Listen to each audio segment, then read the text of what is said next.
খবর 24 সাথে আপনাকে স্বাগত।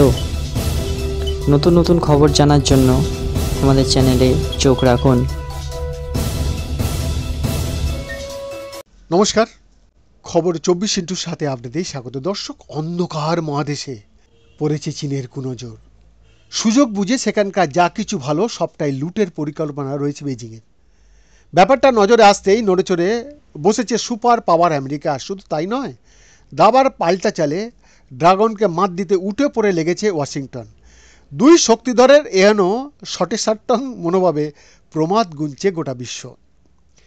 দীর্ঘদিন ধরেই আফ্রিকায় প্রভাব বিস্তারের চেষ্টা চালিয়ে যাচ্ছে চালবাজ চীন। 2009 সালে আর্থিক দিক থেকে সবচেয়ে পিছিয়ে থাকা এই মহাদেশের বৃহত্তম বাণিজ্যিক অংশীদার হিসাবে আত্মপ্রকাশ করে বেজিং। এই দিক দিয়ে আমেরিকাকে অনেকটা পেছনে ফেলে এগিয়ে গেছে কিন্তু ড্রাগন। তথ্য বলছে সম্প্রতি আমেরিকা আফ্রিকা বাণিজ্যের 4 গুণ বেশি চীনা সামগ্রিক লেনদেন চলছে সংশ্লিষ্ট মহাদেশে। যুক্তরাষ্ট্রের নীতি নির্ধারকদের দাবি, আফ্রিকায় বেজিংয়ের বাণিজ্যিক প্রভাব বৃদ্ধি পাওয়ার গোটা মহাদেশ জুড়ে আমেরিকার প্রভাব কমতে শুরু করেছে। কিন্তু এই পরিস্থিতি চলতে থাকলে ভবিষ্যতে সেখানে পা রাখাই কিন্তু কঠিন হবে আমেরিকার। এই আশঙ্কায় ঘুম উড়েছে বিশ্বের 1 নম্বর শক্তিধর দেশ আমেরিকার। তবে তাই আফ্রিকার চীনা প্রেম কমাতে পাল্টা ঘুঁটি সাজাচ্ছে ওয়াশিংটন। আমেরিকার শীর্ষ পদাধিকারীরা মনে করেন বৈদেশিক বাণিজ্যেই লুকিয়ে রয়েছে বেজিংয়ের প্রাণভোমরা।